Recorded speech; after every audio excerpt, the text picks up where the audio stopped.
ये 88.4 मेगाहर्ट्ज़ से रेडियो श्रीदेव और रेडियो श्रीदेव पर समय-समय पर हम बहुत सारी वर्कशॉप रखते हैं और आज जो आपको पता है कि आज यानी कि 22 मार्च को हम विश्व जल दिवस मनाते हैं और ये दिन हमें ना सिर्फ बताता है बल्कि थोड़ा-सा डराता भी है। डराता क्यों है? क्योंकि ये हमें भविष्य के लिए सजग रखता है, तैयार रखता है। आपने वो कहावत सुनी है ना बहुत पहले से, जल ही जीवन है। बिल्कुल, जल ही जीवन है। अगर ये सोचिए अगर हमारी धरती से आज पानी खत्म हो जाए तो क्या हमारा जीवन संभव है या नहीं है? तो आज इसी विषय पर हम बात करेंगे। हमारे साथ 2 युवा और जुड़ चुके हैं। आप भी चर्चा का भाग बन सकते हैं। आप भी हमें अपने कमेंट हैं, उसके ज़रिए हमें बता सकते हैं, आप क्या कहना चाहते हैं। सबसे पहले मैं स्वागत करूँगा रितिका जी का। रितिका जी हैं हमारे साथ और वंशिता जी भी जुड़ी हुई हैं। रितिका जी से मैं थोड़ा-सा एक बार परिचय जानना चाहूँगा ताकि हमारे जो श्रोता इस समय सुन रहे हैं और शायद जो देख भी रहे हैं, उनके लिए थोड़ा-सा अपना परिचय दीजिए। सर, मैं रितिका दीक्षित हूँ, सभी को मेरा नमस्कार। जी, सर, मैं पीएचडी स्कॉलर हूँ बरेली कॉलेज बरेली से जी, और मुझे आमंत्रित किया है, जी। तो मैंने सोचा कि हाँ, भागीदारी तो ज़रूरी है। बिल्कुल, बहुत अच्छा लगा और भागीदारी भी बहुत ज़रूरी है। आप खुद एक पीएचडी स्कॉलर हैं। इस समय समझ रही हैं, सीख रही हैं और आगे जाके भी आप जो आने वाले भविष्य है, उसको भी थोड़ा सुदृढ़ करेंगी। वंशिता जी, आप भी थोड़ा बताइए अपने बारे में। नमस्कार श्रोताओं, नमस्कार दर्शकों। मेरा नाम वंशिता है और मैं बरेली कॉलेज से एमएससी की छात्रा हूँ।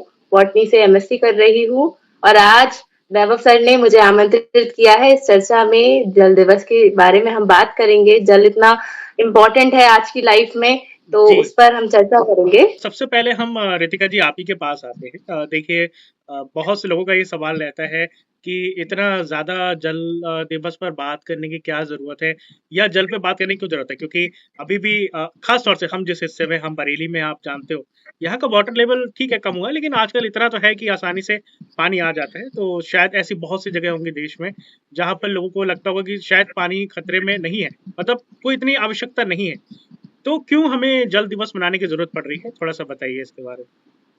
सर, असल में जल दिवस मनाने की ज़रूरत हमें इसलिए भी पड़ रही है क्योंकि जी, हम लोग पानी का इस्तेमाल जितना करते हैं, उससे जी। ज़्यादा हम लोग उसे वेस्ट कर रहे हैं। हुँ, हम लोग थोड़ा-सा ही यूज़ करने पे हमारा काम चल सकता है, लेकिन हम लोग उसे ओवर यूज़ कर रहे हैं, हम लोग उसे वेस्ट कर रहे हैं। ज़रूरी बात है आपने बताया है क्यों ये ज़रूरी है। वंशिता जी आप बताइए थोड़ा-सा क्यों हमें जल दिवस मनाने की ज़रूरत पड़ रही है? सर, ये जल दिवस मनाने की जरूरत इसलिए पड़ रही है क्योंकि जैसा रितिका मैम ने बताया, रितिका जी ने बताया कि हमें आगे के लिए ध्यान नहीं रख रहे हैं, हम पानी को हुँ, बेफिजूली यूज कर रहे हैं। और जल दिवस मनाने की शुरुआत जो है 1993 में हो गई थी संयुक्त राष्ट्र संघ की तरफ से। और इसका उद्देश्य ही ये था कि हम मानव को जल के प्रति जागरूक करें कि जी, जल हमारे आने वाले जीवन में कितना उपयोगी है। हम जल को असीमित साधन समझ के वेस्ट कर रहे हैं, बल्कि आने वाले टाइम में जल की अगर कम हो जाएगा, क्योंकि जल एक सीमित साधन साधन है इस समय, जी, कम हो जाएगा तो हम नहीं कर पाएंगे आगे। जीवित जीवन ही नहीं है जल के बगैर। और हुँ, पीने लायक पानी हम सब देखते हैं, वैसे तो 71% भाग है जल पृथ्वी हुँ, का, लेकिन 2.5% ही पानी पीने योग्य या स्वच्छ है। जी। तो उस पर हमें ज्यादा फोकस करने की जरूरत है, इसीलिए हमें जल दिवस मनाने की जरूरत है। हाँ, फ़ोकस करने की ज़रूरत है। तो रितिका हम आप ही के पास आते हैं इसी सिलसिले में बात करते हुए। तो क्या ऐसा लग रहा है आपको कारण क्या आपको लग रहे हैं कि जो पानी है, जो वाटर लेवल है वो धीरे-धीरे ख़त्म होता जा रहा है? हाँ, वैसे तो धरती पर पानी ही दिखता है चारों तरफ 71% जो कि बताया अभी वर्षिता ने है, लेकिन पीने योग्य पानी बहुत कम है ना? तो ऐसा क्यों हो रहा है कि वाटर लेवल इतना कम जाता जा रहा है? क्या इसमें इंसानों का भी थोड़ा-सा दखल है या फिर प्रकृति का है? थोड़ा-सा बताइए इस बारे में। सर, पूरी तरह से इंसानों का ही दखल है। जैसे कि मैंने अभी कहा था कि हम लोग वाटर रिसोर्सेज़ जी, का ओवर यूज़ कर रहे हैं, हम जी। लोग सही से उसका इस्तेमाल नहीं कर रहे हैं। जैसे कि पॉल्यूशन बढ़ रहा है, हुँ, तो हमारा वाटर लेवल उससे भी बहुत अफ़ेक्ट कर रहा है। हुँ, पॉपुलेशन ग्रोथ बढ़ रही है, तो वो भी एक अच्छा कारण है, जिससे जी, वाटर पर बहुत इम्पैक्ट पड़ रहा है। और इन्हीं सारी चीज़ों का एक मेल-जोल क्लाइमेटिक कंडीशंस पर पड़ रहा है और वो भी हमारे वाटर को बहुत इम्पैक्ट करता है। हुँ, ठीक है। ये चीज़ आपने बताया कि बहुत ज़्यादा अब होता क्या था कि इस चीज़ को शायद जो बहुत से ऐसे क्षेत्र हैं जहाँ पर पानी की कमी तो शुरुआत से रही है। तो वो तो इस चीज़ को समझते हैं, लेकिन अब धीरे-धीरे अगर हम आम ज़िंदगी में भी देखें, जहाँ पर पानी खूब अच्छी मात्रा में रहता था, वहाँ पर भी धीरे-धीरे आप देख सकते हैं जो पानी का स्तर है वो कम होता जा रहा है। पहले पानी जल्दी ऊपर आ जाता था, लेकिन अब कम होता जा रहा है, तो वो देखा जा सकता है। तो वंशिता, जैसे कि अभी रितिका जी ने बताया कि कहीं न कहीं ह्यूमन का भी है दखल इसमें। तो इसमें जो इंसान है वो कैसे छोटे-छोटे कदम से बचा सकता है जल को? क्योंकि अक्सर कहते हैं ना कि मेरे एक करने से क्या ही होगा, है ना? ये इस तरीके की भावना भी रहती है। तो एक इंसान जो है, एक आप हो, चाहे मैं हूँ, चाहे रितिका है, या फिर जो इस समय हमारी इस वीडियो को देख रहा है या सुन रहा है, तो वो क्या छोटे-छोटे कदम उठाए जिससे वो जल को बचा सकता है? सर, छोटे कहते हैं ना, बूंद बूंद से घड़ा भरता है। तो जी। उसी तरह से हम अगर छोटी छोटी शुरुआतें करेंगे ना, एक एक इंसान से शुरू करेंगे और दूसरों को भी अवेयर करेंगे कि जल बचाना है, तो बहुत मात्रा में हम आगे आने वाली पीढ़ी के लिए जल बचा सकते हैं। इसके लिए क्या हम यूज कर सकते हैं कि हम लोग बहुत सारी चीजों में ओवर वाटर यूज करते हैं। जैसे गाड़ी धो रहे हैं हम, तो हम पाइप लगाकर गाड़ी धोते हैं, जिससे कि पानी बहुत ज्यादा वेस्ट होता है। तो उससे हम पाइप ना यूज करके हम बाल्टी में यूज करके बाल्टी भर के पानी से धो सकते हैं। दूसरी चीज, हम नहाते हैं तो नहाते वक्त हम शावर लेते हैं, जिससे एक्स्ट्रा वाटर यूज होता है। तो वो चीज अवॉइड करके हम बाल्टी से नहा ले, जैसे पुराने लोग नहाया करते थे। तो वो भी एक है। हम बेफिजूली कई बार लोगों की आदत होती है कि वो ब्रश कर रहे होते हैं और टैप खुला छोड़ देते हैं। जितने टाइम में वो ब्रश कर रहे होते हैं, उनका टैप चलता रहता है। तो वो चीज एक गलत है। तो जब आपका यूज है तभी आप टैप खोलें, और अन्यथा उसे बंद कर दें। तो ये छोटे छोटे रास्ते। इसी तरह से कृषि में भी हम ड्रिप एरिगेशन का यूज कर सकते हैं। और क्या जो हम बोलते हैं स्प्रिंगल जो खेती है, स्प्रिंग खेती का यूज कर सकते हैं, जिससे कि पानी सीधे पौधों की जड़ों तक पहुंचे और वेस्ट ना हो। जैसे कई बार मिट्टी में पानी जमा हो जाता है, काफी टाइम तक भरा रहता है, तो वो पानी का एक तरह से वेस्टेज ही है। तो हम ये छोटे छोटे कदम जब अपनाएंगे ना, और अपने घरों में छोटे छोटे बच्चों को भी ये सिखाएं, ताकि वो आगे आने वाले टाइम में उनकी आदत बन जाए पानी बचाने की, तो इससे बहुत बदलाव आ सकता है और आगे ये संकट से हम बच सकते हैं। बहुत बहुत अच्छे से बताया आपने। छोटी छोटी चीजें हैं, उनका ध्यान रख सकते हैं।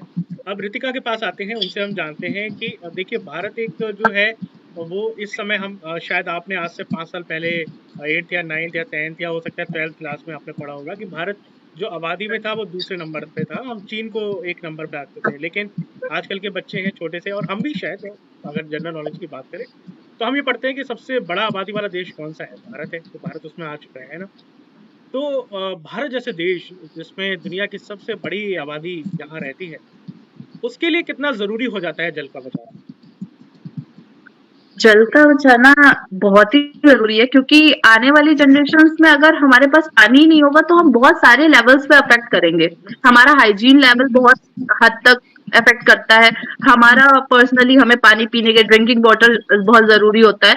हमारे एग्रीकल्चरल सोर्सेज में सबसे ज्यादा इम्पोर्टेंट चीज जो है वो वाटर है, सीड्स है, वाटर है। तो अगर हम वाटर का बचाव नहीं करेंगे, कंजर्वेशन नहीं करेंगे, तो फिर जाहिर सी बात है कि हम इन सारी चीजों से भी एक तरीके से हाथ धोए बैठेंगे। और फ्यूचर जनरेशन में ये सारी चीजें, अगर वाटर नहीं होगा तो इन सारी चीजों का होना भी पॉसिबल नहीं है। ठीक है। तो आपने बताया, इसके अलावा देखिए, भारत एक जो है वो विविधताओं से घिरा हुआ देश है। यहाँ पर कहीं पानी बहुत ज़्यादा भी है, तो हमारे पास दुनिया का सबसे बारिश वाला, मतलब राज्य अगर हम बात करें, शहर भी है। तो एक ऐसा शहर भी है जहाँ पर थार है, मरुस्थल का, वहाँ पानी नहीं बरसता है। और विविधता का देश है, यहाँ पर जगह जगह पर पानी की जो शॉर्टेज है वो देखी भी जाती है। भारत एक ऐसा देश है जो कि अब सबसे बड़ा आबादी का है।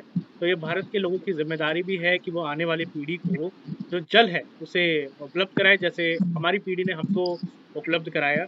तो खास तौर से जब इतनी बड़ी आबादी हो तो आपके पास कुछ जिम्मेदारियां भी आती हैं, वो हमको निभानी होगी। तो वंशिता के पास चलते हैं। वंशिता जी, बताइए कि एक थोड़ा सा लॉजिकल क्वेश्चन भी है और थोड़ा सा एक सोचने वाला क्वेश्चन भी है कि अगर पानी नहीं रहा तो क्या हो सकता है, थोड़ा सा इसके बारे में बताइए। और ये सवाल मैं दोनों से ही जानना चाहूंगा। सिर्फ पानी नहीं रहा तो हम कहते हैं जल है तो जीवन है। अब पानी पीने योग्य भी मैंने पहले अभी बताया कि बहुत कम है, तो हमारा जीवन ही असंभव हो जाएगा पानी के बगैर। और आने वाले टाइम में अगर हम पानी नहीं बचाएंगे तो बूंद बूंद के लिए शायद तरस जाएं। हमें अपने लिए ही पानी की जरूरत पड़ जाएगी। तो ये एक बहुत बड़ा वो भी है कि पानी नहीं होगा तो मतलब कुछ भी नहीं। तो ये तो कोई क्वेश्चन वैसा नहीं है, लेकिन हाँ, हमें बचाना बहुत जरूरी है इसके लिए। और तरह तरह की चीजें, बीमारियां हो सकती हैं, हमें तरह तरह की पानी की कमी से भी बीमारियां होती हैं शरीर में। और हम खाना भी सही टाइप से नहीं ले पाएंगे, क्योंकि पानी ही स्वच्छ बनाता है खाने को। कहीं ना कहीं हमारे खाने में भी पानी का योगदान काफी रहता है, तो हमें बेटर खाना भी नहीं मिल पाएगा। तो कई सारे समस्याएं हैं जो उत्पन्न हो जाएंगी अगर पानी नहीं रहा तो। रितिका जी, इसमें और बताएं, फिर हम इस वर्कशॉप को आज खत्म करते हैं, क्योंकि इससे हम एक सर मैसेज जैसा कि देना चाहते हैं कि क्योंकि पानी कितना महत्वपूर्ण है। जी।